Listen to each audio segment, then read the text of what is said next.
And we are live. Greetings, Otaku faithful. Thank you for joining us again this week. Once again, this is Larry Williams, OAW Commander-in-Chief. And this is your boy Uber Hikari, aka the Nerd Nigga. And we are here to bring you all yet again another edition of OAW Late Night right here on Otaku Assemble. Weekly, and finally we're back to bring you all another live recording of OAW Late Night. Thanks again for joining us if you are joining us live, and thanks again for watching if you are joining us after the fact. Man, I know it's been another 2-3 weeks I think since we've done OAW Late Night, but man, the command, I apologize for that, but the Commander-in-Chief has been swamped, man. These last few months have been pretty hard on your boy, but I'm trying to get back on the grind, trying to get things worked out and whatnot.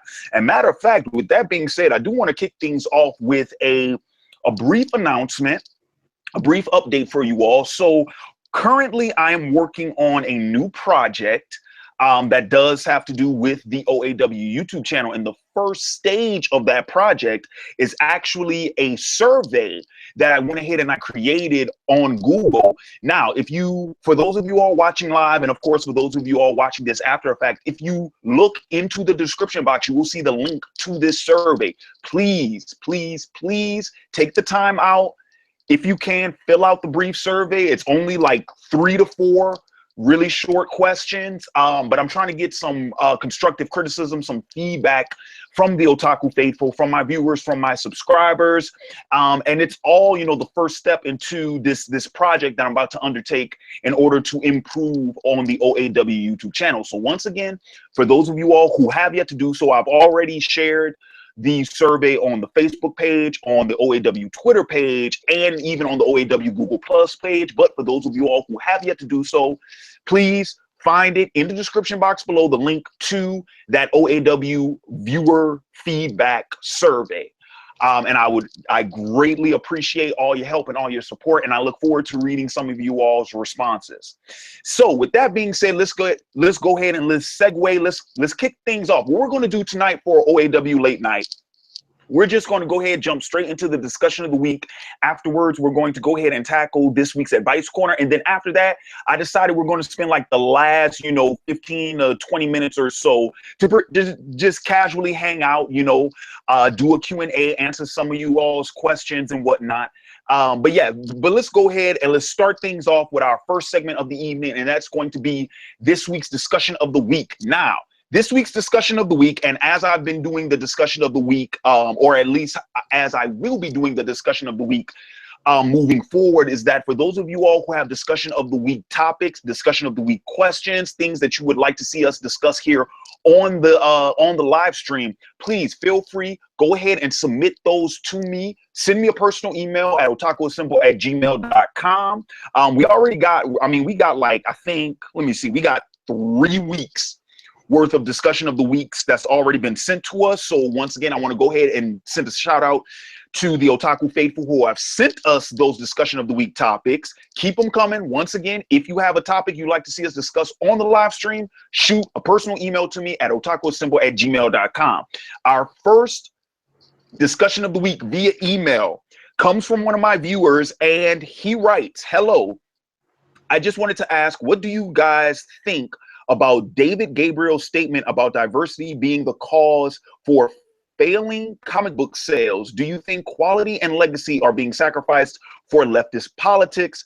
I think this could be an interesting topic for discussion." So pretty much what they're referring to is, and this story is about, I want to say it's about 2 to 3 weeks old by now. And pretty much what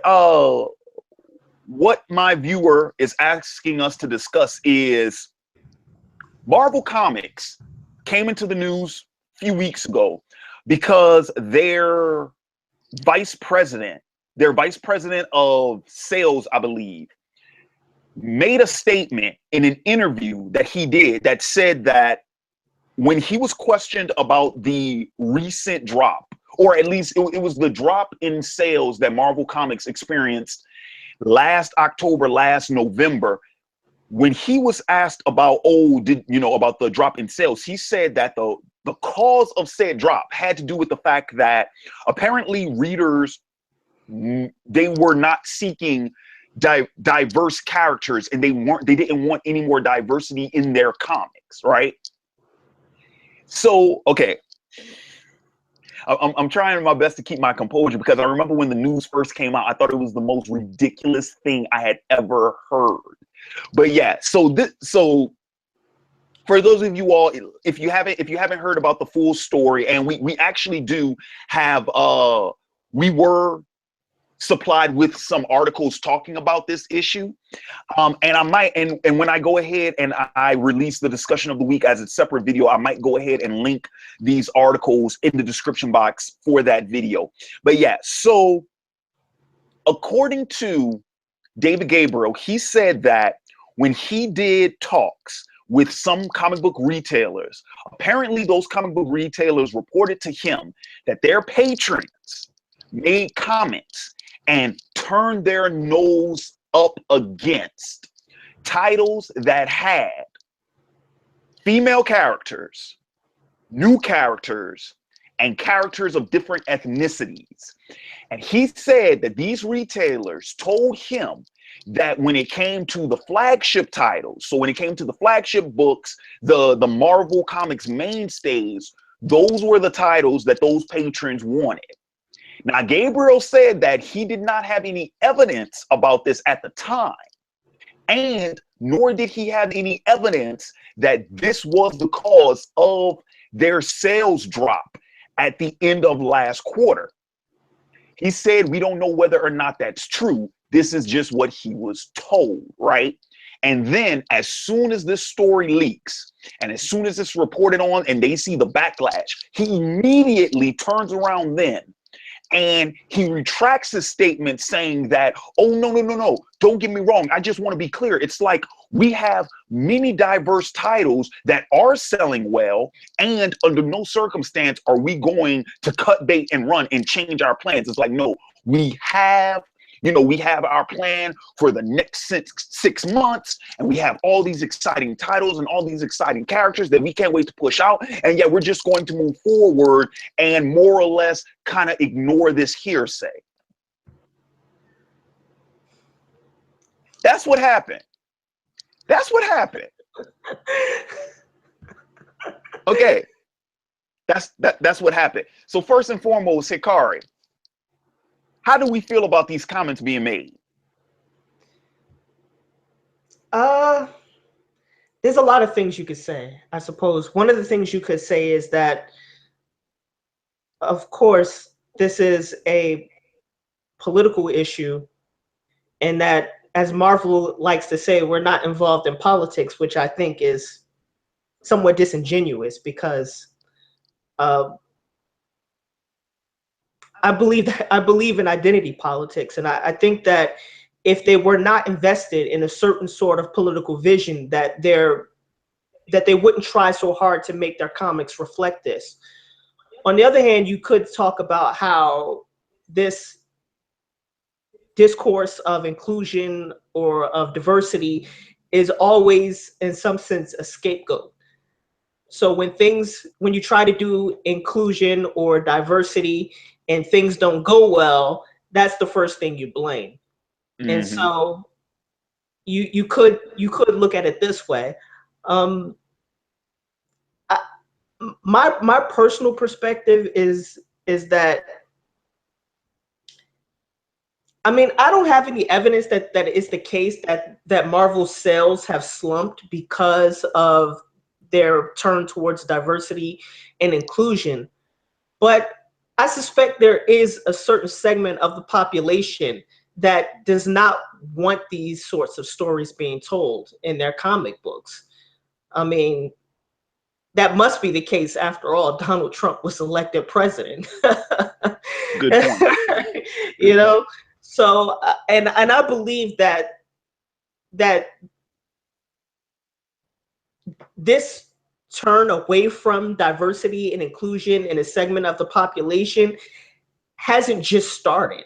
That when Marvel made these turns towards diversity and inclusion, the political landscape and the discourse of America was different. I mean, we had our first Black president.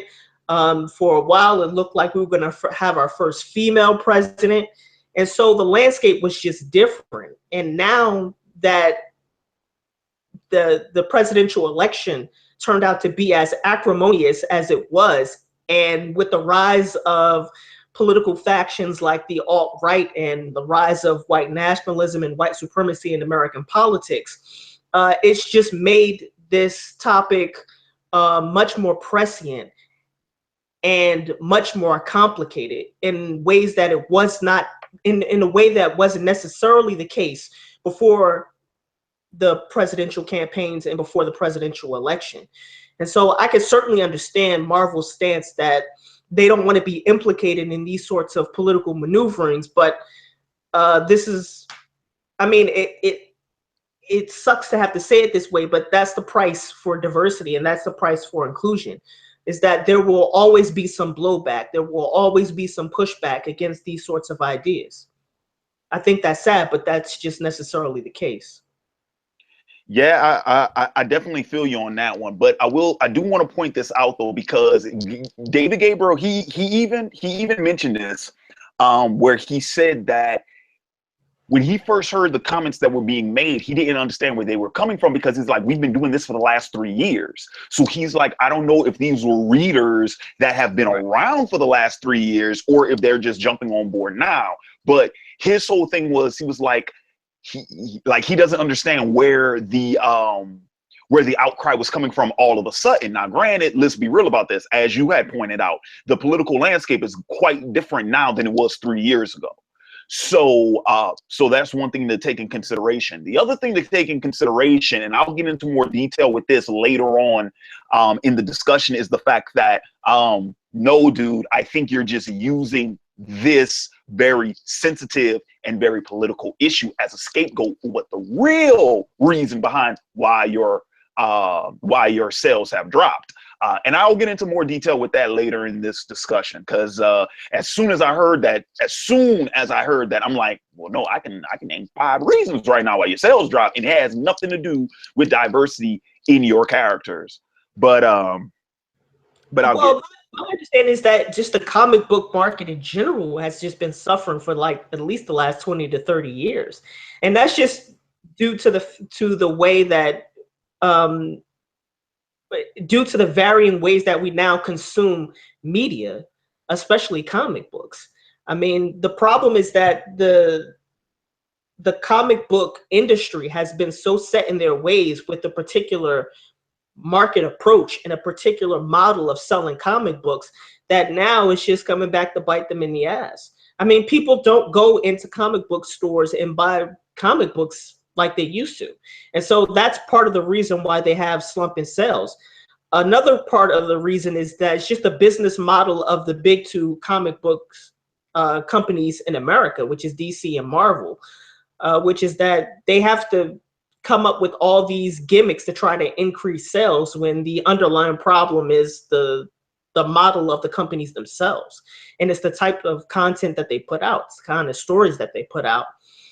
All these reboots, soft reboots, hard reboots, relaunches, this, that, and the third. It's just, yeah. it's just problematic. And well, since you brought that up, I guess I'll just go ahead and tackle this now, like the real reason in which their sales have actually been going down. And it's, as you said, it's the gimmicks.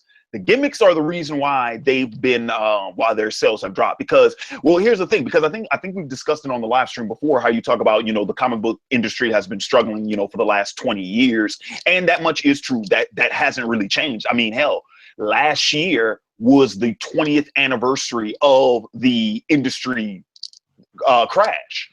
In '96, when Marvel filed for bankruptcy, that's when the industry was on the brink.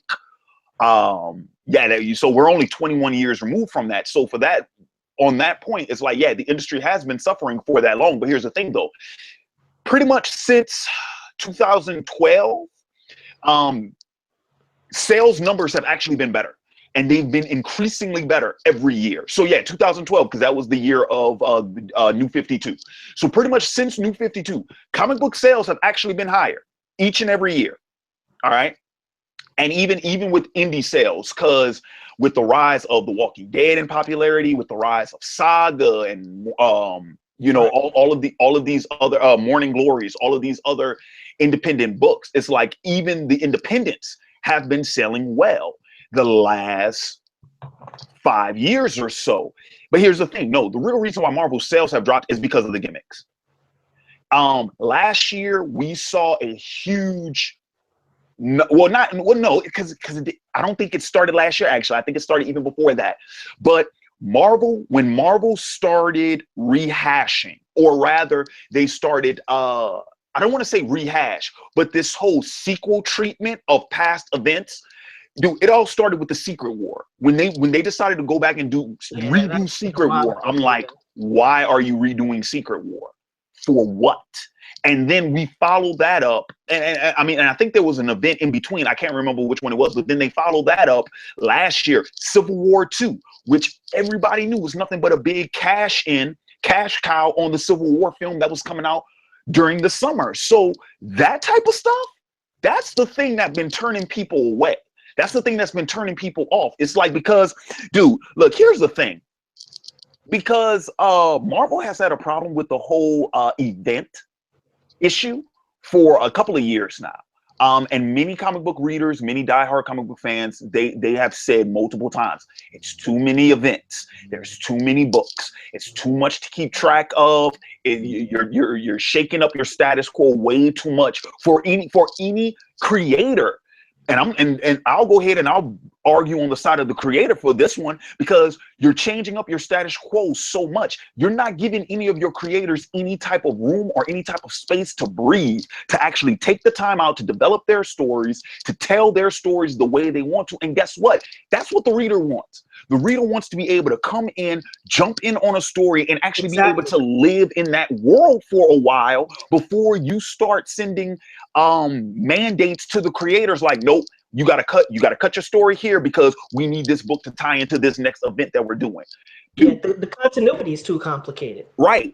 And that's been like that for a while. And so, dude, what ends up happening is, on one side, on the productive side of it, you're jamming up the creators, because now they have all of these shackles on them. They're not allowed to tell their stories and make their books the way they want to, right? And then on the other side of that, you have the readers who are kind of lost and they're stuck in the mix. Why? Because they can't get invested in anything. Why? Because you're going to go ahead and you're either going to dump that story or you're going to shake shit up. Pretty much, you're just trying to get everything to the next event, and you're just using that event to cash in. And the problem is, readers are starting to get to the point now where it's like they're not buying into those events. It used to be that the event was the thing that brought readers in, right? Because, dude, a lot of shit. I feel like Marvel and DC, for this matter, in many ways, the industry by and large forget what the whole point of the event was when they started doing comic book events. Comic book events originally started out as the opportunity to get the creators of these separate books, and by extension, the characters of these separate books, and finally be able to put them together and get your entire staff working on one large continuity story. And back in the day, dude, events were what? Every 2 to 3 years? But guess what? Even when the event became an annual thing, it still wasn't bad, because at that point, dude, the event started to play out like WrestleMania, right? Because, dude, just like how WrestleMania is the end of every WWE year, right? In professional wrestling, right? In WWE, WrestleMania is the end of the year. And then after WrestleMania, it's the start of the next year, right? It's the start of the next season. You know what I mean? And the event for a long time in comic book history served as that sort of catalyst where it's like, okay, now after all of these stories and all of these characters and all of these books that we've been developing for the last year, now we get to bring this together and we get to make this, one big blowout to close out the year, right? Okay, even when we were at that point, things were fine. Where we jumped the shark? 3, 4, 5 events a year. Dude, I was watching a video commentary about a month or so ago where they were like, dude, it's like an event every 2 months now. It's like you'll have an event, that will run either every month to 2 months, maybe even 3 months. You might get 1 month in between, and then you're off to the very next event. You have at least Marvel. I know for them, like Marvel's already announced like 4 events for this year alone, at least 4. Dude, that's what's killing the sales. I remember when I got into Marvel Comics, and I remember how confused I was with how every comic book had to tie into every other comic book, and how all these crossovers had to happen, and the continuity was just so complicated. And I remember when I had to sit down and basically do like research on this shit. I just expected to be able to pick up a comic book and read it and just be able to get, like, the whole Marvel universe, in a sense, is tied together through this complicated continuity that is predicated on all these crossover events. And by the time I realized it, I had to have like stuff, and I had to go through piece by piece to see how each event fit in with each and every other event, so that I could be able to just read something that had some sort of continuity to it. And it was just completely overwhelming. And I know anybody who wants to get into comic books has to feel like that's an extreme like barricade to getting into the comic books. I mean, because of the complicated continuity. And just to touch on 2 other things, like you said, when events first started out, they were like 1 to 2 years. But the thing that really kickstarted the event was when DC had to do this huge event called Crisis on Infinite Earths in order to simplify their continuity. Like, that's initially what the event was. Like, one of the catalysts for the events was the idea that our continuity in our world and our chronology has become so complicated that we needed the event in order to simplify things. But now it's going in reverse. The events don't simplify things now, they just make things more complicated. So that's one point. And the other thing was, just to go back to this issue of the gimmick. I think part of what's making this suspect when the vice president of Marvel sales says something like, well, we've been hearing that people don't like diversity and inclusion. I mean, part of what you have to ask is whether or not this whole turn to diversity and inclusion was just a gimmick to sort of increase sales. And so that raises the question of these people having suspect motives. I mean, look, it's 2017. Are you telling me that it took you until 2013 or 2014 to realize that you needed to have a vision which was inclusive of people of different sexual orientations or different genders or different races or different ethnicities? I mean, one of the things that helped propel the sales over the last couple of years was this idea of that, okay, now we're going to do this whole thing where Spider-Man might be Hispanic, or where Thor might be a woman horse sort of thing, or something along those lines.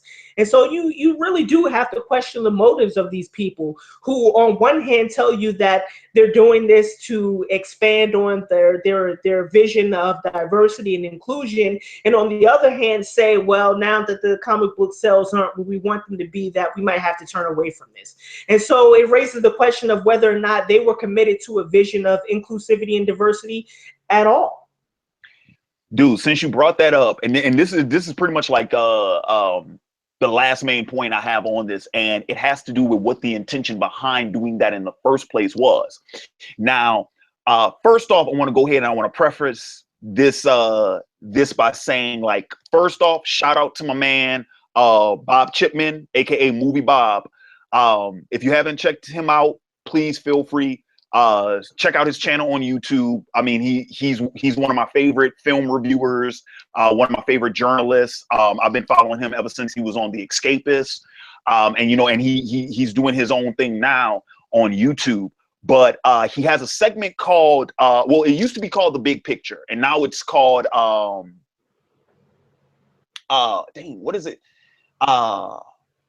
Oh crap, I'm messing up, man. I forget what the big picture has. Oh, In Bob We Trust. That's the name of it, In Bob We Trust. And he, right before this news broke out, right, about the diversity thing in comics, about, well, the Marvel comic diversity thing, before this came out, right before, like a week or two before it came out, he did a video talking about the Marvel agenda. That's what the title of the video was. It was the Marvel agenda. And what the Marvel agenda video talked about was the reason why Marvel was going and doing this whole push towards diversity. It's so that they could use the comics as a wheelhouse to test out new characters that they could go ahead and promote in the movies. So pretty much the idea was, because the movies had become such a juggernaut financially for Marvel, here's the thing. We all know, and of course, this was confirmed last year with Civil War, when we found out that the Marvel Cinematic Universe was operating in real time. Because they said it in Civil War, it had been 8 years since Tony Stark came forward as Iron Man. So it's been 8 years since Iron Man 1, right? Meaning that the MCU is operating in real time. The other thing, though, is we all know that at some point in time, these actors have to leave these roles. They can't play these roles forever, right? So what better way to replace these characters and actors in the film? Well, no, not the characters. What better way to replace the actors in the film than to introduce new characters who pick up these mantles, right? Like, yeah, sure, we don't really need Robert Downey Jr. to stick around as Iron Man. Why? Because we got Riri Williams now. You know what I'm saying? And it's like, oh, yeah. Oh, don't worry when Chris Evans' contract ends after Infinity War. Why? Because Anthony Mackie is right there to pick up as the new Black Cap, right? So, and Bob points this out where he's like, yeah, so pretty much what they've been doing is they've been introducing all of these diverse characters in the comics so that they can test them out amongst readers and see where they fall on the popularity scale. If they become really popular, then they'll go ahead and segue them over into the movies. So here's the thing, though. I do not have a problem with that. I don't. Listen to me. I don't have a problem with that. And the reason why I don't have a problem with that is because if that's what it takes in order for you to step outside of your norm and to start including new well, number one, you're creating new characters. Because here's the other thing too. Yeah, granted, some characters have been promoted, like Falcon becoming Captain America or Jane becoming Thor. Like, yeah, those are characters that are being promoted. Those are characters we're familiar with, and now they're taking on new roles. Okay, so you have the whole legacy thing going on there. But it's like the new Hulk, the Korean Hulk, that's a new character.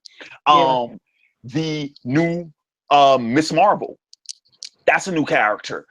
Miles Morales, that was a brand new character. So it's like, yeah, you're promoting characters on one hand, you're creating new characters on the other. And here's the thing. I know at some point in time, a few years ago, I had to have talked about this on the channel before, because I remember there was, dude, I don't know if you remember this. Do you remember the whole controversy that happened with Michelle Rodriguez? When she made that video talking about, oh, if you want to create diversity in character, in comics, you need to create new characters rather than changing the race. Because it happened around the time of DC New 52, when they were they changed Wally West race into, to African American, and they were changing this and changing that. Do you remember that? Yeah. And she got so much flack because all she said was, if you want a black Superman, make a black Superman. If you want a Mexican Wonder Woman, make a Mexican Wonder Woman. Don't change the ethnicities, or don't change these staples of these established characters. Make new characters, right? And it's really funny because fast forward now, 4 or 5 years later, this is exactly what Marvel's been doing. And like I said, I don't have an issue with it. If this was the intent, I don't have an issue with it, right? I don't have an issue with it. I think now, yeah, you could go ahead and make the argument, oh, they're just doing this for another cash grab and it's gimmicky and this is that and the other. But let's be real about this. Comic books, as much as I love them and as much as I consider them an art form, at the end of the day, they can't be made unless people can eat. It's still a business, right? Right. And what I'm saying is, if you had a business practice that forced you to go ahead and diversify your roster, by all means, more power to you. But with that being said, if that business practice does not work in your favor, by no means are you supposed to scapegoat that endeavor in the first place. You can't go, if you decided to step out and you were going to go ahead and do this push for diversity and all that jazz, you can't hide behind that cow once the bottom falls out of it. You can't say, oh, it's because we decided to, diversify these characters and we should have just stuck to our white saviors. No, you can't do that. You can't do that. That's the risk you took. And even the language they use is suspect. We're going back to the meat and potatoes, as if the characters they created were just on the periphery all along, and they weren't a part of Marvel's vision in the first place. I mean, it's just, the whole thing is suspect. Well, of course, I understand that these characters were on the periphery. But at some point, if you're going to have a vision of diversity and inclusivity, that should be a part of your brand. That should be a core component of what you do, of your place in the world, and of your place in the world with respect to artistic production. And so, it shouldn't be like these were just some gimmicky characters and now we could go back to the things that we really were doing all along, as if the things you were doing all along was the most important thing and that these other peripheral things don't have any value. And so I even find the language that they use somewhat suspect. And my whole thing is this: look, you shouldn't create a black character because you want a black character. You should create a character who's a good character who just also happens to be black. That's the way white characters get produced, right? Like, nobody says, I'm going to create this white character because they're white. No, they say, I have a vision for a character. I think they'll be a great character. They're multifaceted, they're multidimensional, and I think they're a good character.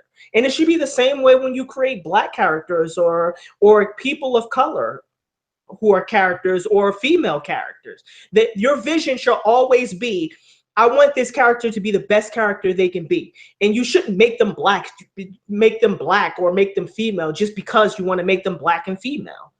Like, I never understood this idea of, affirmative. They're basically affirmative action comic book characters. Yeah, exactly. It's sort of, disrespectful and disingenuous.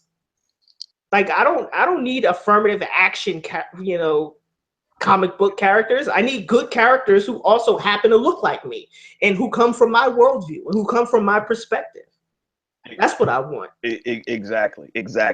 So let's go ahead and let's finish this up on this last question that says, do you think quality and legacy are being sacrificed for leftist politics? Which even the way that sentence is stated is like that implies that there is something wrong with what they're doing in the first place, or that diversity, that they're wrong for doing it in the first place, right? Not just that they're wrong, but that this idea of wanting to create a diverse and inclusive world is somehow leftist. Right. Even that. It's more liberal, but leftist necessarily. I don't know what is meant by leftist. It's more liberal. But why should it be a liberal or a conservative thing, or a left or a right thing? No, I'm talking about liberal in the practice of doing so is liberal. Right. No, I understand what you're saying, but my question is, like, why does this, whenever we talk about diversity and inclusivity, we always have to couch the discussion in it's a left versus right or liberal versus conservative thing. Like, diversity and inclusivity is not a left thing or a right thing or a liberal thing or a conservative thing. It's just a human thing. Right. And this goes back to the discussion. Apparently not if you're American, though.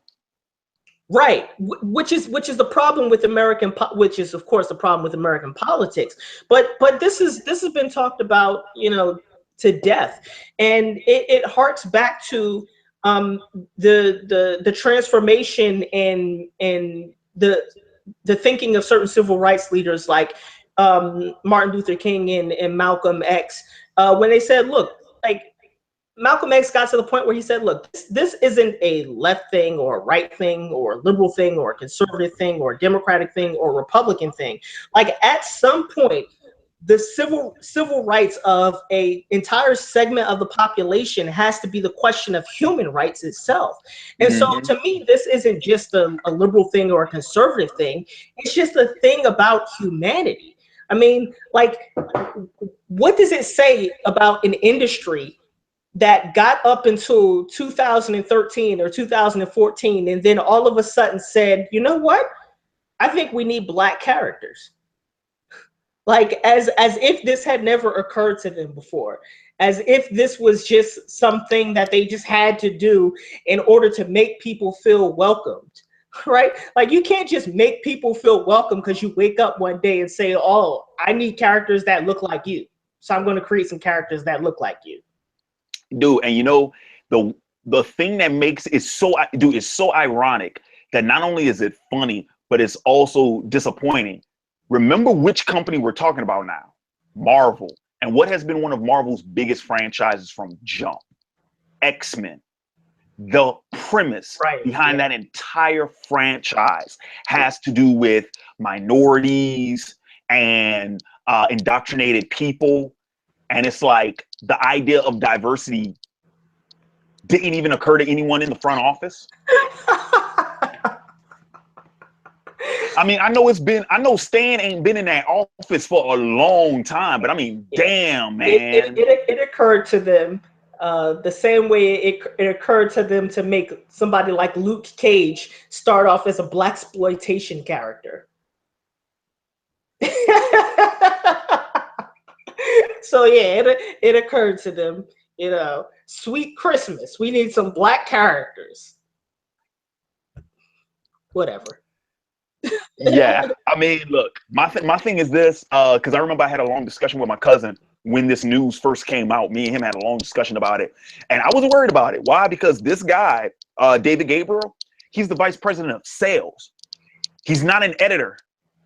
He's not editor in chief. He's not chief creative officer. He has no say in the creative aspect of these books. Okay, he's just the guy who crunches the numbers. All right. So, and he's not even that high of a figure on the executive totem pole in Marvel. So his comments, however you want to take them, at the end of the day, they don't really matter in terms of what's happening creatively with that company. Now, I will say, what's the guy? I'm trying to remember. Is he the president? The dude. This is a discussion for another time, but it's the cat who took it upon himself to cancel Fantastic Four. That old, I'm going to be nice about this and call him dated, but that old dated gentleman, I'm more concerned about what he might do in the company than what Gabriel might do. Because, yeah, that other guy, yeah, he's kind of still stuck in the 60s, seems like. He has not yet stepped into this millennium yet. But dude, if you could read some of the stuff, like I say, I'm not trying to get into a whole conversation about this cat, but dude, if you could read some of the stuff he said in the past about some of the stuff that they were doing in the books, it's like, dude, how? Like, all right. So, any final thoughts on this one, Hikari, before we move on to the advice corner? No, I think we pretty much covered everything. All right, cool deal. So that's going to go ahead and that's going to conclude this week's discussion of the week. Once again, for those of you all, I want to thank you all 61 of you watching live, and thank all of you all who are watching this after effect on the OAW YouTube channel. And for those of you all who have topics or questions or issues that you would like to see us discuss here on the channel, please feel free. Once again, shoot me a personal email at otakuassemble@gmail.com. And make sure you label it discussion of the week or DOTW so that I know this is for the discussion of the week segment. Now, let's go ahead and let's segue over to our second segment of the evening, and that is none other than the Advice Corner. First and foremost, I want to take this opportunity to once again thank the Otaku Faithful for sending me those Advice Corner questions, those emails, those concerns. You guys are phenomenal. Dude, we got advice corner, man. We got so many advice corners, man. And dude, I'm not gonna lie, bro. When I've been, you know, bogged down and just jammed up with all the stuff I've had to been dealing with these last couple of months, dude, going to that inbox and just seeing those advice corners, man, I'm like, look, man, it's like, you know, I want to take a break from YouTube. You know, I want to, you know, go ahead and just put this on hold for a while so I could address these personal things. But I'm like, nah, they got too many people counting on me, man. It's like these people hitting us up. They need our help, bro. We can't throw in the towel. Dude, we did an advice corner about throwing in the towel, and it's like we can't throw in the towel on them, man. They need us, you know. So yeah, so let's go ahead and let's jump into this week's advice corner. And man, this one, dude, this one is so relatable, bro. Like, I remember receiving this email and I was like, oh my God, yeah, we got to discuss this one. We got to talk about this one. All right, so this one comes courtesy of Emmanuel, and he writes, or rather, going to entitle this one, Getting Out of Your Head, or to get out of one's head. So he writes, hello, Larry. I'm Emmanuel. My question is how to get out of my own head. Growing up, I've always been extremely critical of myself. Some call me a perfectionist. I have trouble communicating with new people because I'm so subconscious of what others think of me. I dress nice, take care of myself and all, but growing up, I struggled with this. I played football and was really good, but because of my introvert tendencies, I didn't make any friends on the team.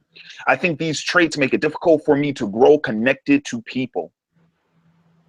Do any of you guys deal with being an introvert along with being extremely critical of yourselves, and any advice with overcoming it? Sorry if this question is too long or if you have already answered it. Thanks for your videos, Larry. All right, so Hikari, man. Jesus. Dude, I think dude, I think you and I at some point. We both have lots and lots of experience with this sort of question. Jesus, for similar reasons and for quite different reasons. So Hikari, man, kick us off, man. Tell me, let's see, do any of you guys deal with being an introvert along with being extremely critical of yourselves? And any advice with overcoming it? Whew. So the first part, so there's two parts here. The first is about being an introvert, and the second part is about being critical of oneself. In terms of being an introvert, I mean, I just got comfortable with myself. Like, I'm an introvert, so what? I mean, I'm not sure what the implications of that are. I'm just me, and if I'm an introvert, then I'm an introvert, and I'm completely fine with that. Like, as a matter of fact, I just saw my neighbor yesterday, and she was telling me how, oh, you're always so quiet, and if I didn't see you, I wouldn't even know that you live next door. And I've had various people who lived on my block tell me that, and I'm like, yeah, you know, I just like to stay to myself. I don't bother anybody. No one bothers me. That's just the way I like it. And I'm just comfortable with that. It took me a while to get comfortable with that, but you know, at some point you're you, and you just got to be you, and that's the way it is. And there's no secret sauce. There's no epiphany that you have that, you know, tells you that this is the secret formula, that this is the way you got to live your life. You are you, and you have to be comfortable with being you, because, you know, you got to be you until you die. So that's just the way it is.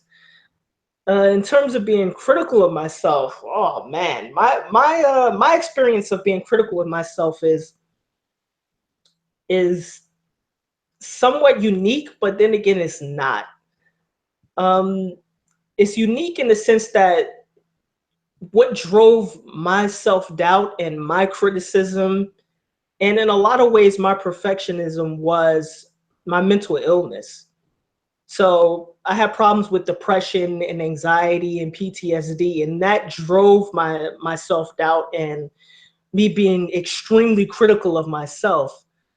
But once I got those problems solved, I never experienced that again.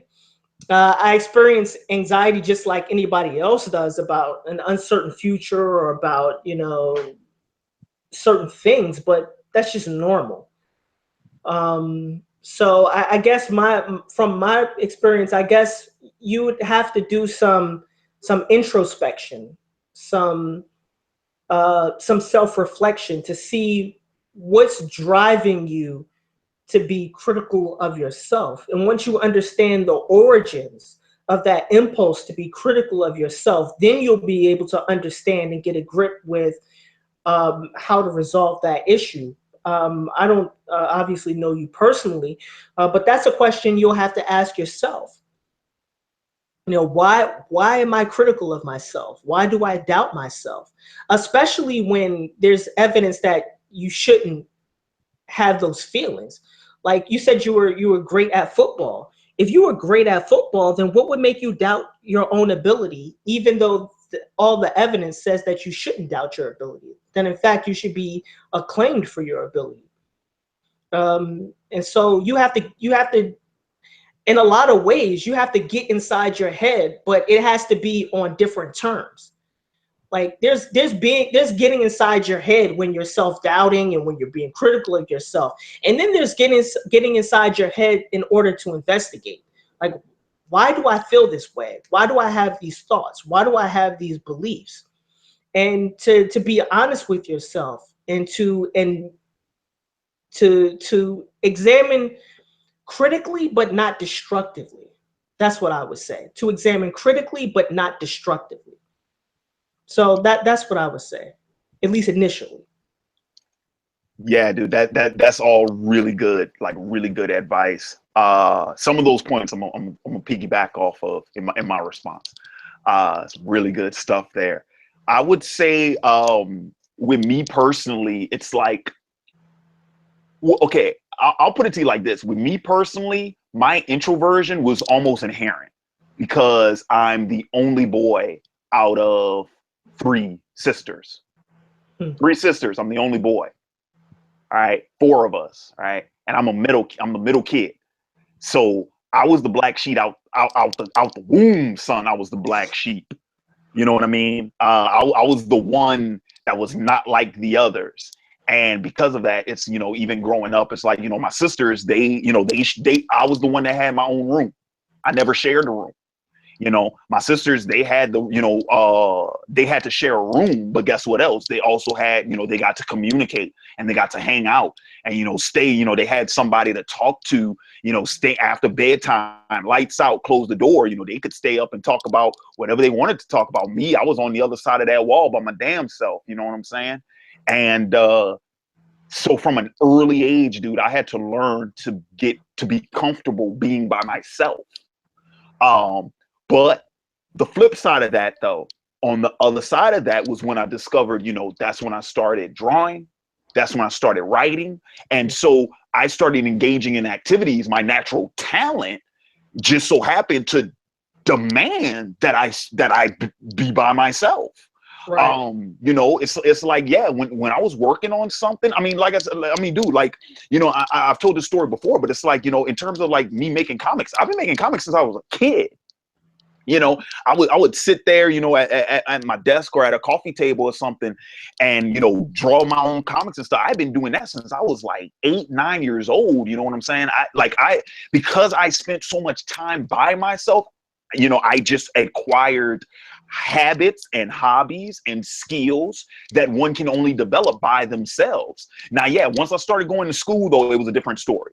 Like whenever I would go to a new school, or because I even remember this, like, you know, whenever I would go to a new school, yeah, I would always keep to myself. Usually in those situations, it's always because I had to find my constituents.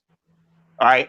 So it's like, you know, like I remember a few times, like I would go to a new school, like when I was a kid, and I would just kind of be by myself, right? And I would hang by myself, you know, at lunch, at recess, all that, you know, I'd stick by myself. And then at the first sign that I hear someone say, you know, wrestling or basketball or, you know, Dragon Ball Z or something like that, like when I overheard things that I was interested into, then I'm like, oh snap, they're talking about something I'm interested in. Let me go jump in that conversation. And then I can go and I can put myself in those social situations. But I always had to kind of feel, you know, to kind of get my bearings about my environment. You know what I'm saying? And the people that I was surrounding myself with. And once I did find that constituency, I kept it, you know. And I think, you know what, and I'll even go as far as to say, like, I think, you know, like I've always had strong relationships with my friends, you know, people I consider my friends, people that are in my, you know, small circle. And I think it's as a byproduct of that early introversion, because I was so used to being by myself that I couldn't wait until I could actually, you know, finally start spending time with other people. But in terms of how to overcome that, it goes back to what you were saying, Hikari. It's, you have to learn how to be comfortable in your own skin, you know? And like I said, like, you know, like I did, you know, I got accustomed. Here's the other thing too. And you know what? This is gonna segue over to the part where it's like about being critical of yourself. Stop being critical of your introversion. Like, why are you being critical of that? Why do you think your introversion is a bad thing? Depending on the situation, that might be mandatory. I mean, dude, hell, I'll even go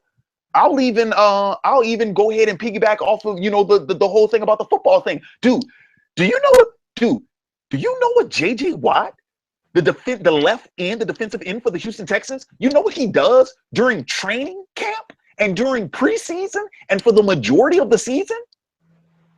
He does not go out. He has practice and he takes his ass home. He's in bed by 9 o'clock. Dude, he spends time, he takes naps during the day. He spends time reading by himself. Why? Because he's a professional football player. And guess what? He separates himself from social situations where, you know, other people, you know, I mean, hell, we just saw what happened with Odell Beckham Jr. And what's the other boy, the other receiver they got with the Giants? Sterling. We just saw what happened with them and Sterling and Salsa, Victor Cruz. And them, you know, they went partying on a yacht, you know, the Monday before their wild card game. You know what I'm saying? You know, they went partying in Miami.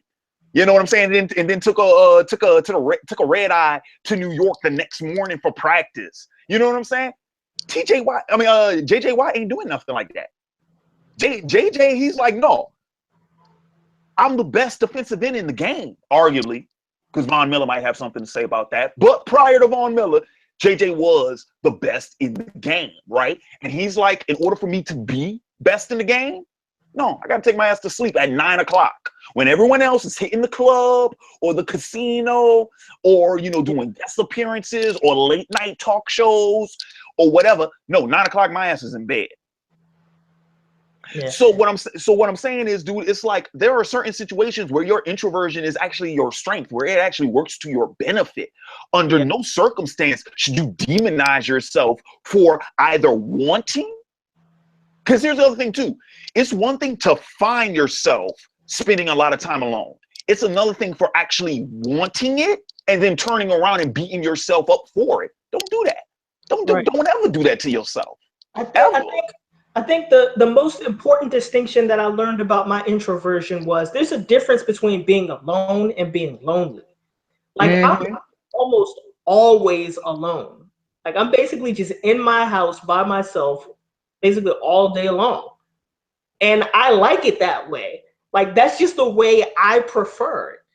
And when you start to feel lonely, that's a problem.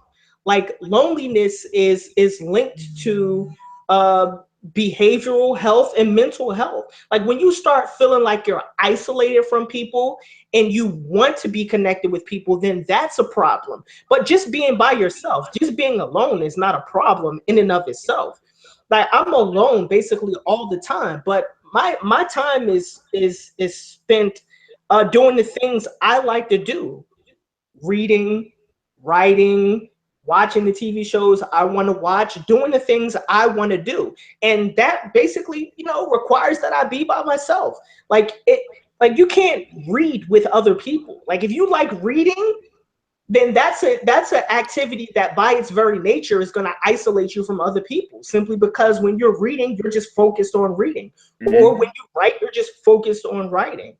And so it just depends on what activities you like to engage in.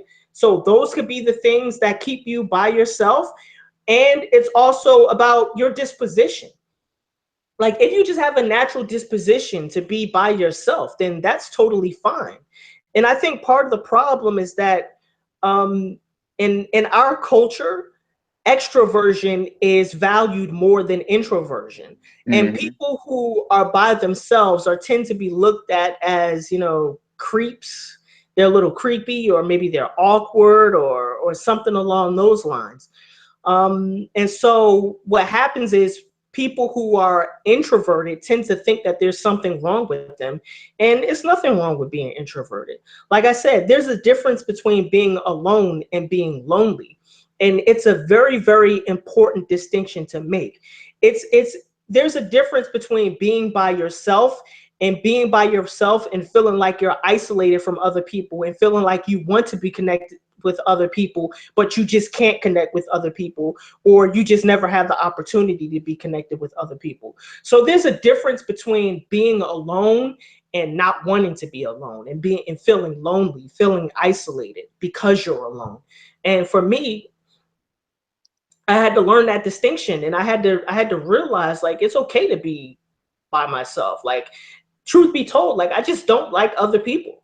I just really don't like other people, and I had to, and it took me a long time to come to that conclusion. Like, you know what? Like, I don't even like these motherfuckers. You know what I mean? Like, I don't even really like these people. Like, you know what I mean? Like, I have my core group of people that I like and that I like being around. And even then, I feel like sometimes I just feel like, yeah, I like hanging out with you guys, but on the other hand, I like being by myself too. And that's okay. And you know what? Whenever I feel like, I want to be connected with other people, I reach out to them. A couple of weeks ago, I had some guests over my house. We got together.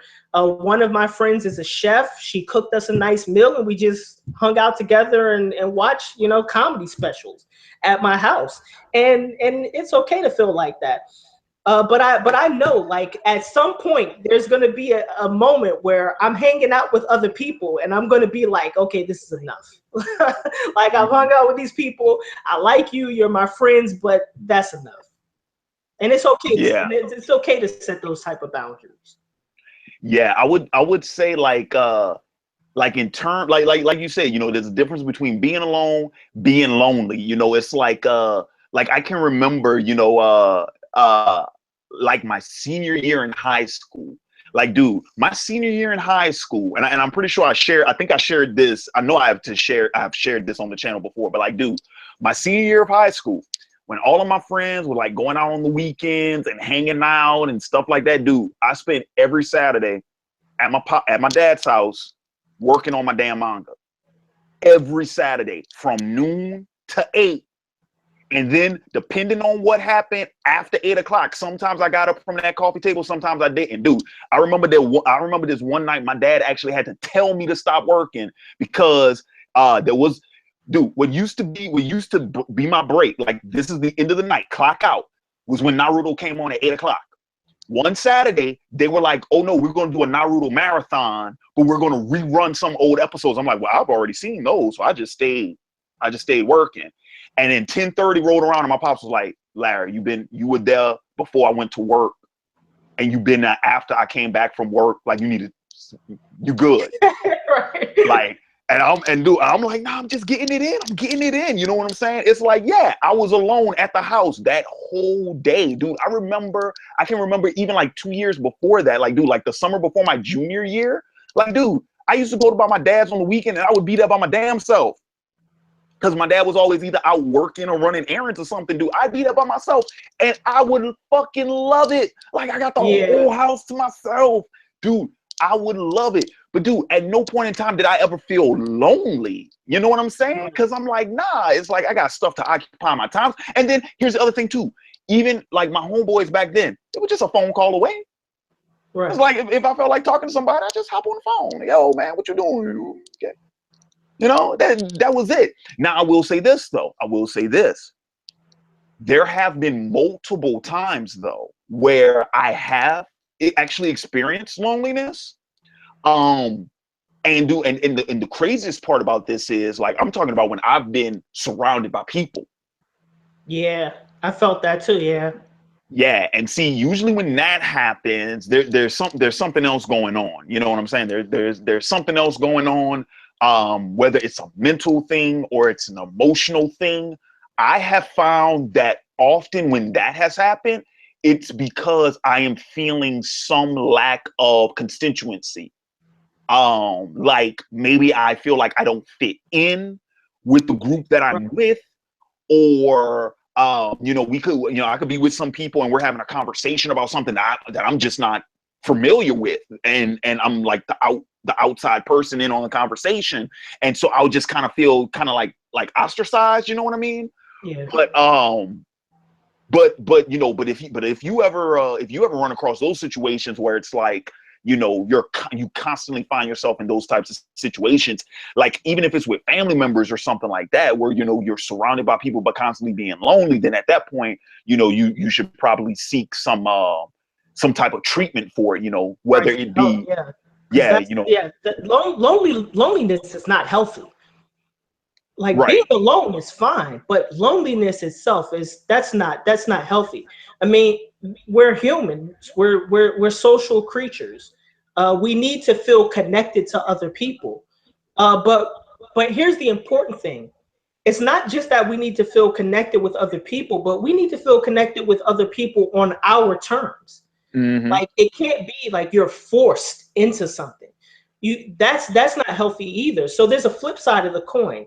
You know, there's the side of the coin where you feel lonely, but there's also the side of the coin where you feel like you have to force yourself to fit in or force yourself to be around other people. And you should never feel like that. You should never feel isolated on one hand, but you should also never feel like you have to force force yourself to be connected with other people when you don't want to feel that way. And another thing I learned is it could just be your disposition. Like I'm just a naturally off-putting person. And that has to do with the fact that I have a sort of serious demeanor. I know like in these live streams, I might not come off that way, but I do have like a pretty like serious demeanor. And so I'm just naturally off-putting. Another thing that isolates me is my intelligence. Like I just can't be around stupid shit. I can't be around stupid people, and that just really aggravates me. You know, I don't want to have to deal with that shit. And so my intelligence isolates me to the point where people have told me this, like, I'm just intimidated by you. Like I'm just intimidated by your intelligence, and I'm just like, yeah, I can see that. I can see how that's the case. Dude, I remember the first time, like, dude, I remember, man, the first time I found out, like, apparently, like you say, it's the demeanor thing. Like, people find me intimidating.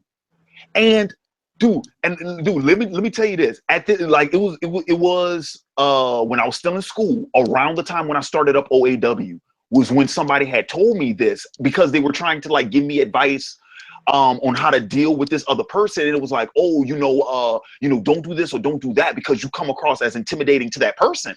And I'm like, no, I don't. I was like, I was like, and if I did, how come they never said anything? And then the person was like, because they're intimidated by you. That's what Right. intimidation means. And I'm like, what? And yeah, dude. And it was stuff just as simple as because of my height. You know, and the person that they were telling me about, you know, is considerably shorter than I am. And then it's like, oh, when you speak, like, you know, you sit up, you stand up, or you sit up straight, and you have a very you have a loud like voice. And I'm like, what? You know, and I'm hearing this for the first time, and I'm like, what? And it's like, yeah, it's like my height and my voice is enough to intimidate somebody. And I'm like,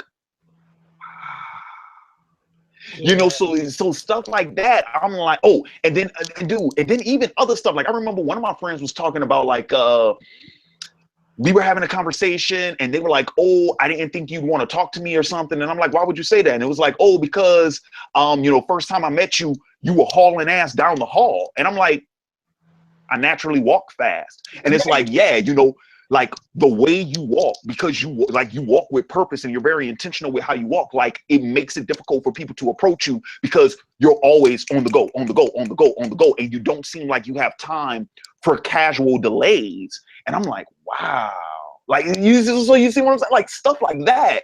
Like you never think about, and it takes other people to, you know, sort of let you know, you know, about, like you say, about the disposition, man. It's fascinating, but it's a trip. Yeah. Well, you know, and it could just be some people just have personalities where, you know, and I can attest to this. Like, yeah, I'm not a jackass, but I'm jackassish. Like, you know, I know how to cut, you know, to the quick. I know how to say what I want. I know how to say what I mean. I know how to be assertive. And some people just find that off-putting. Mm-hmm. Yeah. You know? Yeah. Like the like like I've been told many times, my directness and my bluntness is like, Yeah. yeah, but oh well. Now I will say this though. I do want to touch on briefly about this whole idea of being critical of oneself. I suffer with that every day. Every day. That's an ongoing issue. I don't know if I've ever talked about it at depth on the channel before, but that's an ongoing issue for me. I constantly suffer from self-criticism. And that has to do a lot with my chosen profession. You know, it's real weird because I tell people about this all the time. It's a weird thing being a creator and a critic, because you have to be critical of other people's work, and then but if you're not a hypocrite, then by that same token, you have to critique your own work to the same degree. And I constantly do that. Like I am overly critical of my work, and it's because I am so critical of others, of other people's work. So it's like, you know, it's like, man, you better make sure, you know, it's like, man, you went ham on that movie the other day. You better make sure this screenplay is on point. You know, it's like, oh man, you went ham on that comic the other day. You better make sure your script's on point. You know, and dude, and it goes back to what you were saying here, Kari, how it's like, you know, if you are confident and competent at something, like you shouldn't be that way. Nah, that's not always true, man. I get people to read my work all the time. I get people to comment on my work all the time. I hear quite often, it's like, Larry, you're a talented writer. You're really good. This, is that, and the other. And that don't quiet the voice in my head, man. It doesn't. For me, it's a little different. Because I just have, you know, supreme confidence in my abilities. And part of the self-doubt, like I said, and part of the self-criticism was when I had troubles with my mental illness. But I spent basically like 15 or 16 months in a very intense group therapy program. And one of the things that the counselors and one of the social workers used to tell me, like, if you're gonna beat yourself up, do it with a feather. You know, it doesn't I like have to that. be with it. You know, it doesn't. Don't use a brick. You know, I like that. and once I got control of my thoughts and my feelings and my beliefs, um, all the voices in my head just quieted down. Like I just don't feel that anymore. And it's not that I don't know how to be critical of myself, because like when I write, like I'm extremely critical of myself. Like, and I do things that people, that's just unique to me. Like for example, I never have to write second drafts of papers I write. And the reason why is because when I write, like when I write a sentence, I go back, I read that sentence. Something's not right, I rewrite the sentence. Then I go back, read it. If it feels good, I go back and read it again. Then I write the second sentence. And I just do that for the whole entire paper, to the point where I don't even have to write second drafts of papers I write, because I just know what it means to be critical of my work without being critical of myself.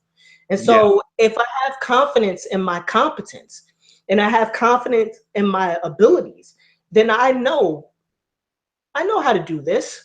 I might not do it right the first time. I might not do it right the second time. This sentence might not be perfect the first time I write it, but I know that when I go back and read it, I'll find out if it's not right. I just know intuitively, you know?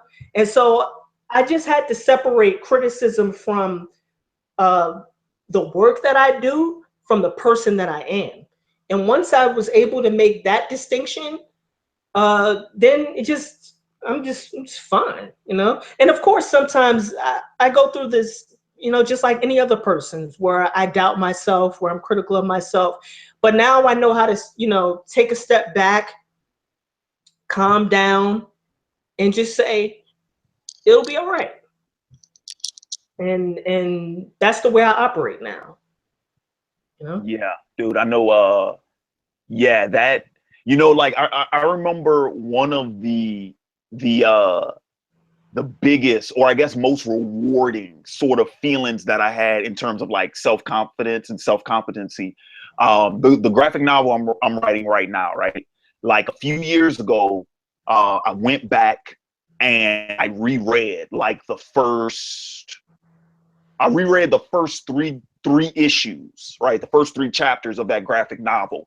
And when I'm reading it, right, and it's been like months since I've read it, I'm rereading it, and I'm like, man, it'll be really cool if if this happened, and if I did this and if I did that, and then I'm flipping the page and I'm like, boom, it's there. And I went, oh shit. And I'm like, man, oh yeah, if this person said this, and then I get to that point at the bottom of Right. the page Yeah. and it's like, bam, it's there. And dude, and I'm flipping, and I'm like, everything is just hitting, hitting, hitting. And I'm like, dude, when I get to that point, that's when I'm like, you know what? It doesn't matter. This is how I feel about it, because I know that, being a writer, just like, being a visual artist and whatnot, it's an evolutionary thing. You will never, this my personal opinion is that you never you don't necessarily regress, more so as you might slowly progress, but the more you practice, the better you get. But I just don't have that idea, like you're you peak at a certain point and then later on down the line you just don't have it anymore. Like I can't wrap my brain around that concept. So and I mean, hey, that has for some But with some but people for some people. sometimes it's just the nature of the beast. Because being a writer in itself is extremely anxiety inducing. Mm-hmm. Like because it,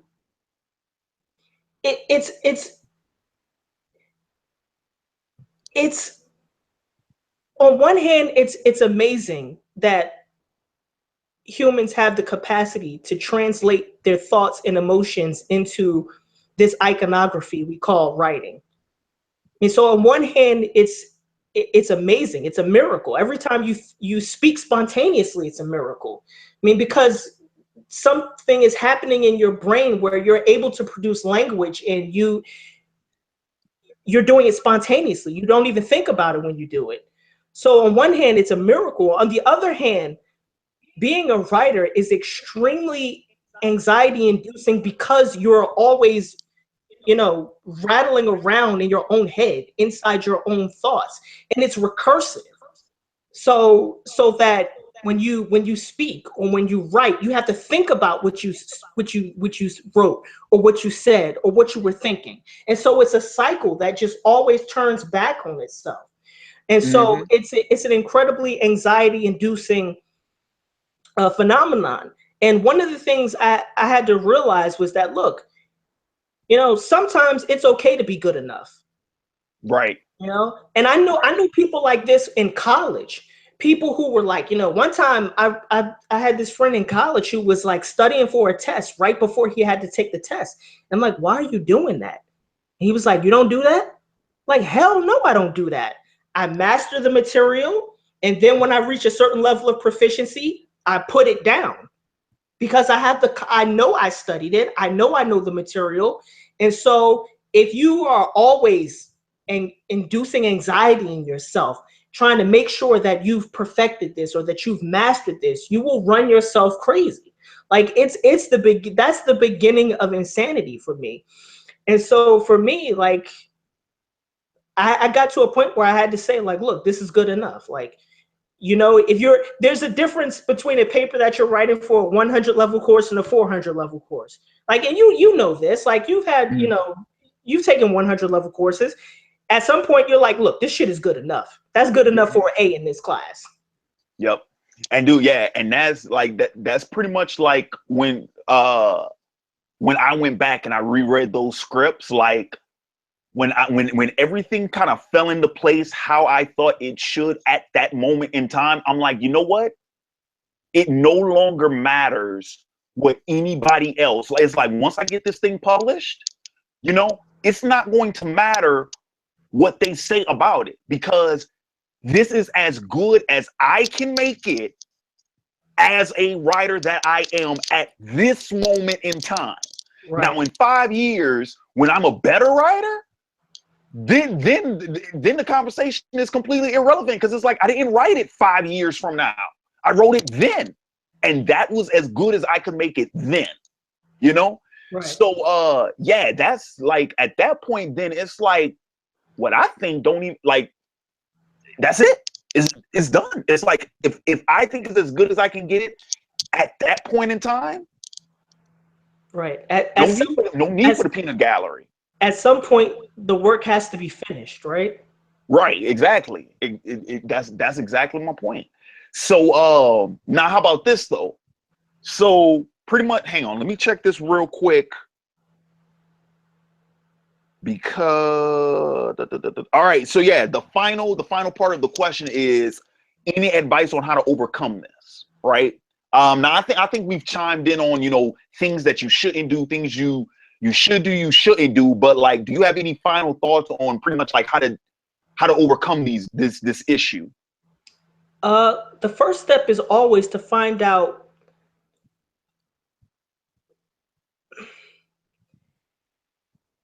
the first thing is to figure out if there is a problem. Like, because sometimes things are problems, but sometimes things are problems just because we think they're problems. They're not really problems. So the first step is to find out, like, is this really a problem? Is it really something that's wrong? And you might come to the conclusion that nothing is really wrong. But if it is a problem, then you have to find out precisely what the problem is, because you can't solve something if you don't understand the nature of the problem. So that's the second step, to make sure you understand what the problem is, if there is a problem. And then after that, you have to be honest with yourself. Why is it that I feel this way? Why is it that I believe this, even though all the evidence is to the contrary? And then after that, you might need to take another step and say, look, if I think there is a problem, then I might not be able to solve it by myself. I might need somebody else to help me solve this problem. So like I said, for me, it was a problem I could not solve because it's just a mental illness, and I just didn't have the tools to be able to solve that problem by myself. And the way I resolved that problem included things like therapy and medication. And this thing is not within my capacity to solve this problem, so I need outside help. And so if you get to the point where you think you might not need outside help, then you should get that help. And one of the things I would say for anybody, like, counseling and therapy is not just for people who have problems. It's also a way to make sure that you don't have problems in the future. Like, to make sure that you have the tools to prevent something from becoming a problem. So even if you feel like it's not at the point where it's a problem, or it's not to a crisis point, then you could always take steps to make sure it never reaches the point of being a crisis. And so it might help you to speak to a therapist or a counselor or a psychologist, just to make sure that that it doesn't snowball, that it doesn't become something that's a crisis. Because once something reaches the point of crisis, then it's already reached a point where it could get out of control, and you never want to get to that point. You always want to prevent it from getting to that point. And so counseling is not for people who just, are at the point of crisis. It's for people who might, reach the point of crisis but can prevent it. Right. And it's always good to prevent something before it happens. Right. Absolutely. The other thing I would say, that's one of the better, best ways in order to overcome that type of stuff. The other thing I would say, though, because what's funny was when I read the first line of this email way back, a few weeks ago when I first got it, when it was talking about like sort of getting out of your own head, I thought it would have more to do with like, like if your self-doubt or your fear or your insecurity or something like that is preventing you from actually doing something. Right. But in some ways, even with this whole idea of like introversion and self-criticism, it sort of acts the same way, right? Because you feel like you're stagnated because of these things that you feel are issues. So first and foremost, piggybacking off of what Hikari said, first, figure out if this is even a problem in the first damn place, which is what we said earlier in this discussion, where it's like, why do you think your introversion is a problem to begin with? Okay. Right. And on that note, I want to go ahead, dude, it's kind of funny because okay, don't laugh at me, Hikari, because I know you might. Don't laugh at me. All right. But this just started happening to me recently. See, recently I came across okay, you know who Joel Osteen is, right? No. The mega preacher. Oh, white yeah, boy, yeah. Okay, I've never been a fan of Joel Osteen, right? Never been a fan of him. But I just ran across some of his tapes and I'm like, this is actually good stuff. It's positive. It's inspirational, motivational. It's not heavy. It's not heavy like religious. You know what I'm saying? It's practical advice, right? So I'm like, man, this is some pretty good stuff. And there's this one that I really love. He has this line where he says, he's talking about like beating yourself up, so being critical of yourself, right? And he says, stop taking inventory of what's wrong with you and start looking at everything that is already right with you. Right. And I'm like, oh shit. And it's like, yes, so many people, think about it. When you are critical of yourself and when you're beating yourself up mentally, you will pinpoint each and every flaw of your being. But you won't even take in consideration half of all the stuff that is already great in you. Right. Because that's the stuff that we overlook. That's the stuff that we take for granted. Exactly. I was just thinking that. Yeah. So the thing is, I would really, really harbor on that idea of stop taking inventory of your flaws. It's one thing to be honest with yourself. It's one thing to be conscious of yourself. It's one thing to want to improve yourself. It's another thing to fill out a damn spreadsheet with each and every imperfection you have. That's excessive, and that's abuse. So you don't ever want to do that to yourself. The other thing I'm going to say is this, and this is pretty much my go-to whenever I'm dealing with like that self-doubt. You know, I'm talking about that thing that, you know, it's like, oh, you want, you know, dude, I've been struggling with this my damn self. You know, I'm looking at, like, you know, I'm trying to apply to get a better job, and I'm looking at job applications and postings, and I'm like, I can't do that. I don't qualify for that. I don't have the credentials for that. They won't hire me for that. For what? And what always happens? You find a reason, and then you justify that reason in your head so that it makes sense to you, and then you follow through with it. And whenever that type of shit happens to you, my best advice is act regardless. Yep. Whenever you come across something where you doubt your ability to do it, okay, you know, there are some guys, you know, like Les Brown and whatnot, who, you know, and I forget the guy who originally said that. He actually wrote a book on it, and it's called Feel the Fear and Do It Anyhow. I'm not even suggest that you feel the fear. I just suggest that you do it regardless, like blindly and blatantly in the face of whatever fear you are facing. Just fucking do it. Yeah. Just leap. No, I'm not even asking you to take the leap. Just fall. Just fall. I mean, I know that's easier said than done, but it's like failing is the worst thing that can happen to you, right? And if you never try in the first place, you've already guaranteed that outcome. Yeah. Yeah. But I like that idea. The idea of not taking yourself for granted.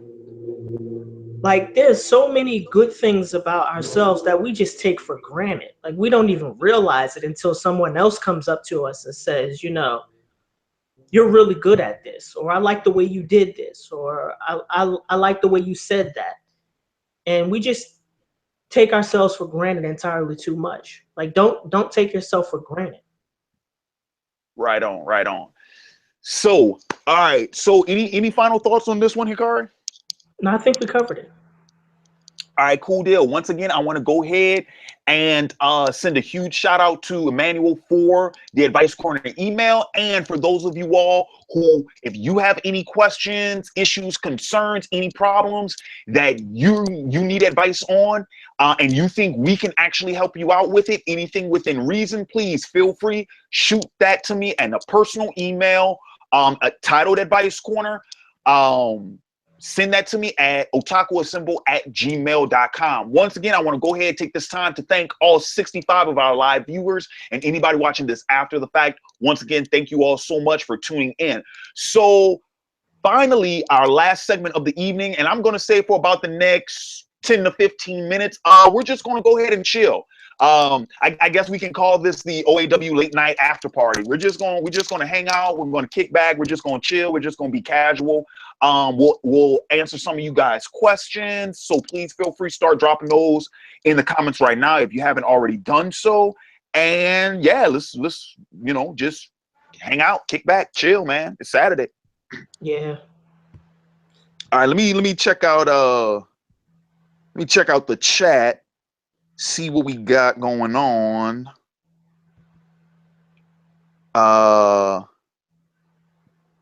We got somebody asking about Hugo, and somebody said yeah, he's having a baby. Actually, me and Hikari found out today. Hugo's son was born 2 days ago. Yeah. So take this time. Huge shout out to my man Hugo Strange, his wife Kim, and their new baby boy. Congrats so much. It's awesome. Yeah. Congratulations, Hugo. You a daddy. Let's see. So, Larry, do you read any Valiant Comics. I do not presently. No, I don't. I don't read anything from the Valiant label. But if you got any good suggestions, by all means, feel free to shoot those to me in a comment or whatnot.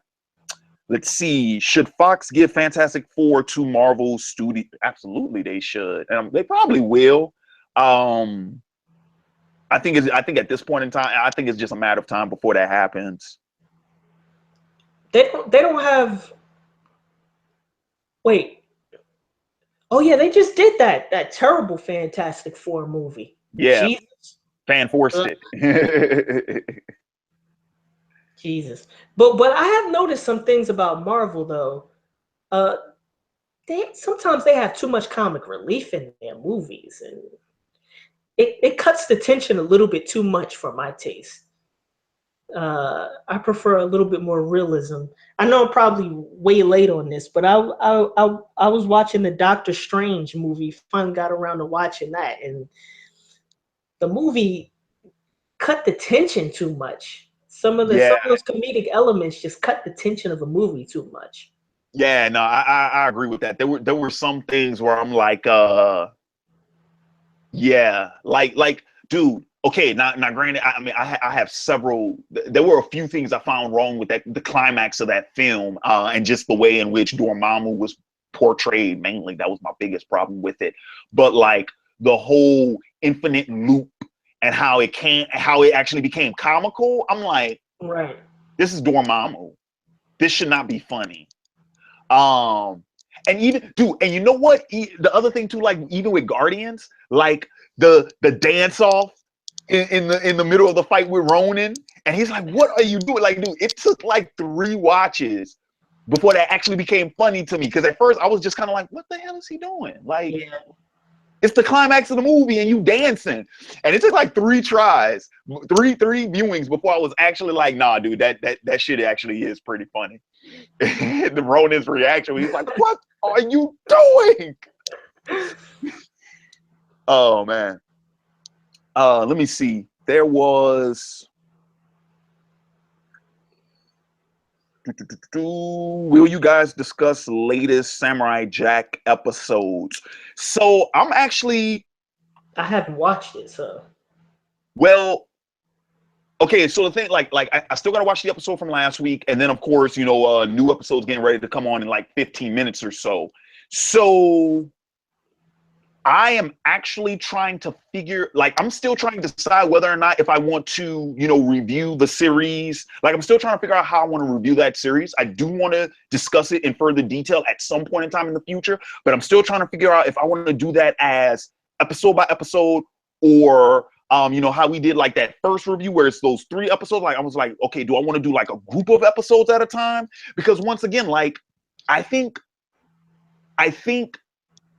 the show just started getting a little episodic, but I mean, even still, it's like what occurs in that first episode is completely followed up in the next, and I'm like, this is still very much a continuous story going on. right.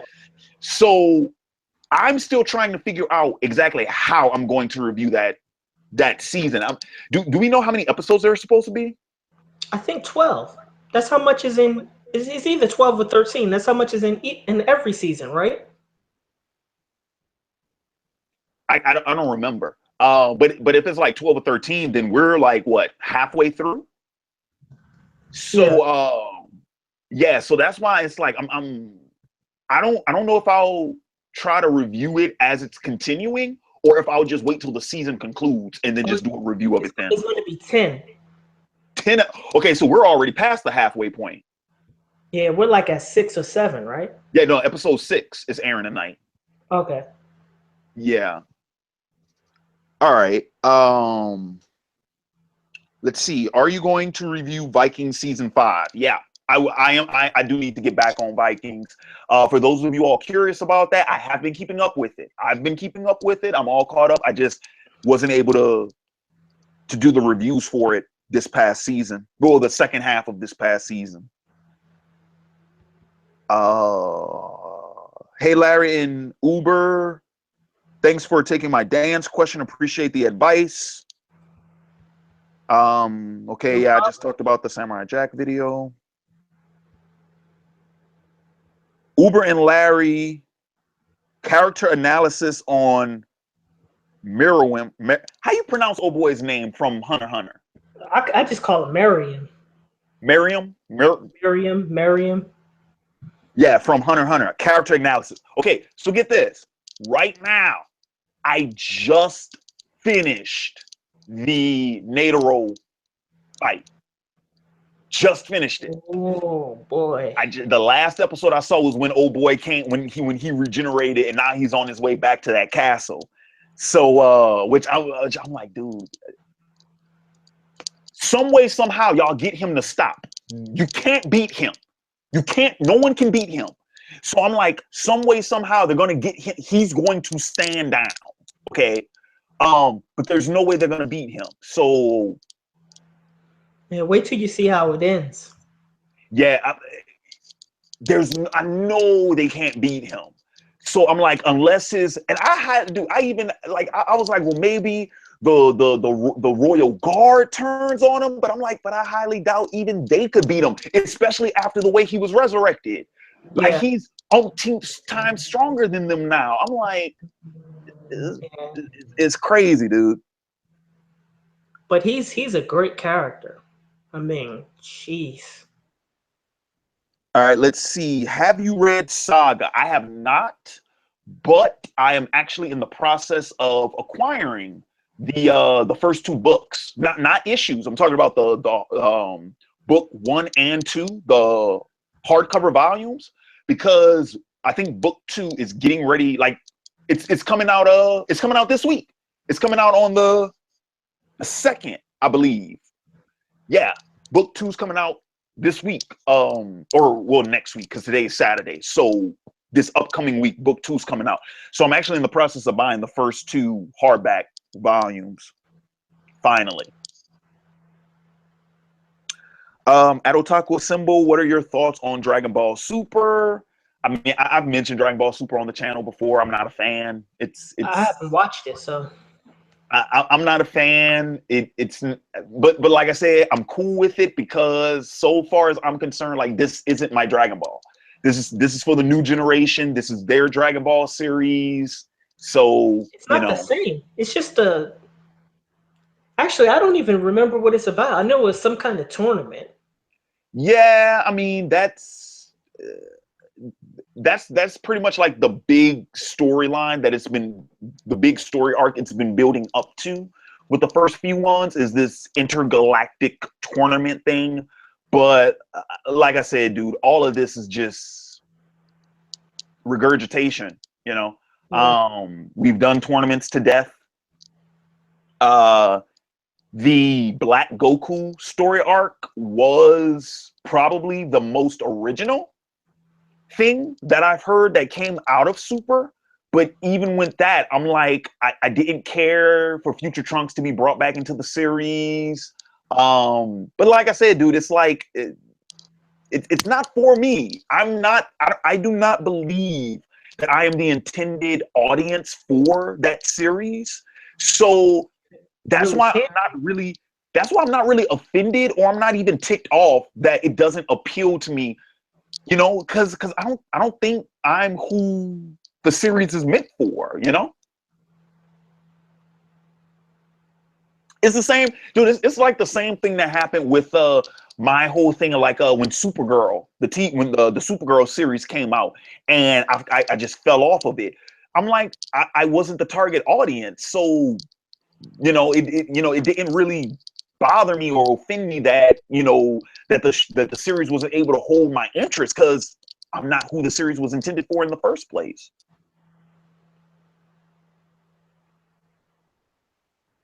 Are you gonna check out the Spawn reboot? No. I didn't even know Spawn was getting a reboot. Why are they rebooting Spawn? Todd McFarlane has been writing this script for Spawn for like the last decade. No. No, I'm not going to see it. Do they mean like the comic book is getting rebooted, or? No, the comic book has already been rebooted like 7 times. Mm-mm. No, this is Whatever. supposed to be for a new feature film. And to which I'm like, if McFarlane's writing it, I don't want to read it. I mean, Why? I don't want to see it. I don't. Nah. I mean, I love McFarlane as an artist, as a writer. Not so much. Not so much. And then like, because the best Spawn stories, McFarlane didn't even write. You know. I think hell, I think even still Gaiman wrote some of the best Spawn stories. So yeah, I'm not a if McFarlane was just, you know, an executive producer or something like that, cool. But the fact that this is his script now, unless somebody picks it up and decides to do a rewrite, then we're talking about something different. But as it pertains to the script that that he has as of this moment, if that's what ends up making it to the final film, I have no interest in seeing it. Hmm. It would take a very talented writer to get me interested to seeing that character again.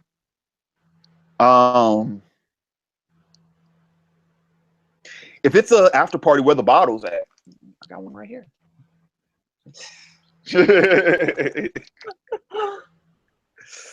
I'm not going to answer a Trump question. Opinion on the upcoming Death Note live action. Okay, I'm assuming you're talking about the Netflix one, because there are actually 2 live action Death Note movies coming out. There's a 4th Japanese film coming out, and then there's the Netflix one.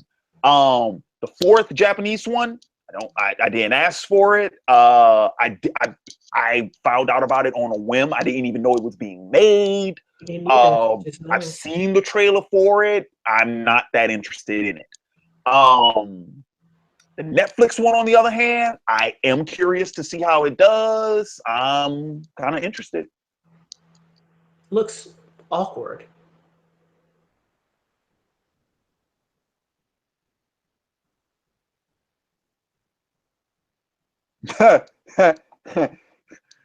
Larry or Uber, what if you have a son or a daughter who constantly talks back to you? Backhand, belt, grounding, or simply a stern talking to? Depends on what the back talk is. Yeah, that's what I was going to say. It depends on what they say. Like if it's just somebody questioning my authority, then you know that's what kids do. I don't really care that much. But if they be uh, disrespectful, then you know, probably grounding. I don't think I could ever hit my kids. wait, they're saying that episode 7 of Samurai Jack is airing tonight. So it's almost over then. So wait a minute, did I miss 1 episode or 2 episodes? Because the last episode I saw was with the Scotsman, and that was that was episode 5. Yeah. Okay. Yes. Okay. Yeah. No, because episode 4 was the one with the belly of the beast. Episode 5 was the one with the Scotsman. So yeah, I missed episode 6. So Yeah, episode episode 7 is 7 coming. is yep, it's coming Yeah. tonight. So damn, yeah. If there's only if there are only gonna be 10 episodes, I might just wait till the season's over with and just review the season as a whole. I didn't even know it was gonna be that short. Me neither. I thought it was gonna be 12 or 13 episodes, but it's only gonna be 10. All right, let's see.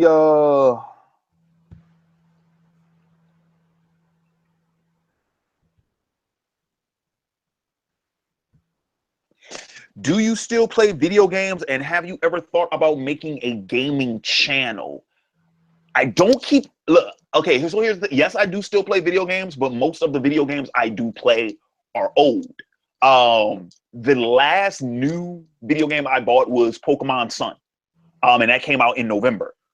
So the thing is, I've thought about doing I haven't thought about doing a gaming channel, but I did think about doing like gaming videos just on here. Like let's play, well, not even let's plays, but more so just like commentaries. Like, do I actually there is, and I see, I said I wasn't going to talk about none of the stuff I was working on. I'll drop this out there just to tease y'all a bit. Okay, so I'm working on a potential segment where it is commentary and it is gaming footage, and I'm working to get that kicked off later this year. I don't really want to give away anything other than that, but I'm kind of excited for. I mean, I think y'all would get a kick out of it. Yeah, and it would be something completely different than what you've seen on the channel. And it'll be something. It pertains to something that I absolutely love, but I damn near never talk about on the channel. But I'll give Hikari a hit though. You and I have gone back and forth on it before. We've gone back and forth on a lot of things before. Right. But no, but this particular thing, because I remember when you and I first started talking about it, I was like, well, I didn't even know you were into that. And you were like, yeah, man. And I'm like, well, bump that shit. Yeah. So it pertains to that. I'm not going to try to give anything else away.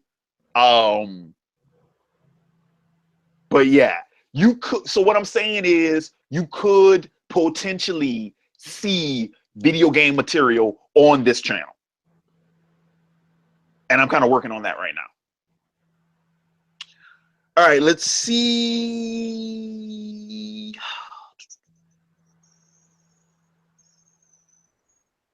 Wow, this is a weird question. Do you think that you and King of Lightning will ever do a video together?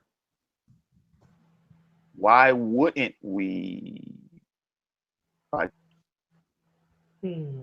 That's assuming like me. I mean, because yeah, me and Chris are still friends on Facebook. So like, I mean, is that supposed to insinuate that me and him are supposed to have some kind of beef or something? Because we don't. We just make different styles of videos. So there's never really been an opportunity for a collab. Because I mean, me and King of Lightning have done live streams together where we've both been on the same live stream, but in terms of like a collab video, that there's just never been an opportunity for one. But I'm not against it. All right, let's see. So yeah, Jack's actually about to come on in about a minute. I know a lot of our viewers are going to hop off to catch that. Oh my gosh, we've been on for almost 2 hours. Yeah. I didn't even realize that.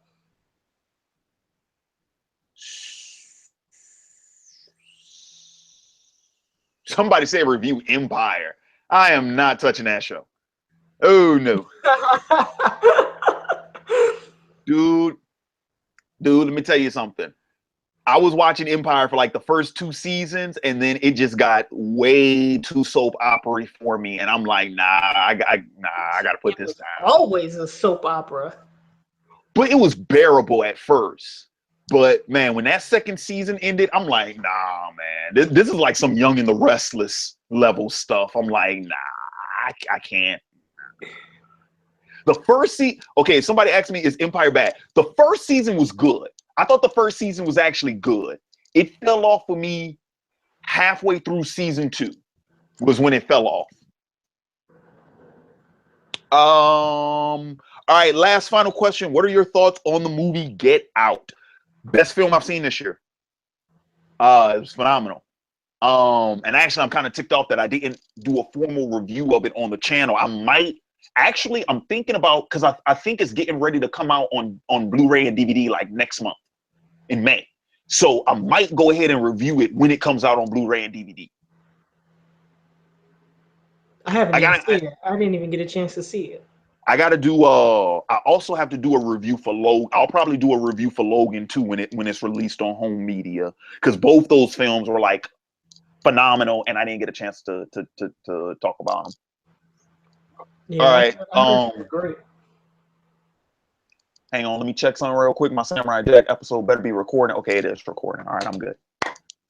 All right, so with that being said, once again, I want to go ahead and take this opportunity to thank all of you all 68, excuse me, of you all watching this live, and we'll thank everybody for watching this after the fact. Thanks again for joining us for another edition of OAW Late Night. And one final reminder for those of you all, if you have yet to do so, please feel free, fill out submit your thoughts and feedback in my OAW Viewer Feedback survey that I just started up on Google. The link to that survey is in the description box below. You can also find it on both the OAW Facebook page, the OAW Twitter, and the OAW Google Plus page. But once again, if you have yet to do so, please feel free, take the time now. In the description box below, you will find the link to my survey. It's 4 quick questions. Actually, technically it's 3. It's only 4 if you answer the first one, you know, if you choose a specific option on that first question that you have to answer the second one. But it's 3 to 4 real quick questions. I would appreciate any and all feedback that I can get. And once again, like I said, this is the first step in my endeavor to start improving and upgrading this channel. So yeah, just another brief update for you all. Like I said, you know, I'm working on some stuff, trying to, you know, up my game on the channel, if it as it were. I'm also doing a lot of research, looking into possibly doing some more content. But just so you guys know, in case uploads aren't coming out, you know, like I'm trying to go ahead and get back to doing the live streams weekly. So the live streams are going to be the one thing that I'm going to try, damn it's my hardest, to keep consistent moving forward. But on those other days when videos may not necessarily be coming out regularly, just know I am working on I'm working on stuff. I got stuff cooking. I appreciate you all for, you know, sticking with me throughout it all. And hopefully, you know, if this little experiment that I'm working on works out, then hopefully this project will be something. I'm hoping for it. Hopefully. So with that being said, this has been Larry Williams, OAW Commander-in-Chief. And this was your boy Uber Hikari, aka the Nerd Nigga. And we are signing off. Until next time, peace. Peace.